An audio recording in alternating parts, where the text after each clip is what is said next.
Bakit kami Duterte? Sa executive branch, mayor ng Davao for 23 years. Sa legislative, congressman and vice mayor for 6 years. At sa judiciary, fiscal ng 10 years at abogado ng 44 years. Tapos sasabihin nila, panglokal lang daw si mayor.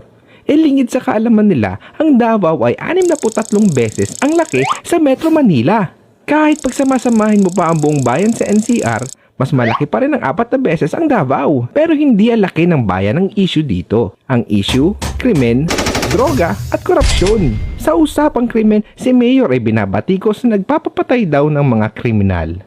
Tanong, sa kasalukuyang sistema ng Pilipinas, sino ang takot? Ang mga kriminal sa mga taong sumusunod sa batas? O ang tao sa kriminal? Normal ba yan? Tapos magtataka tayo kung bakit nagagalit at napapamura si Mayor. Galit si Mayor sa drogista, kriminal at kurakot. Operasyon ito sa mga Filipino. Droga sa Davao.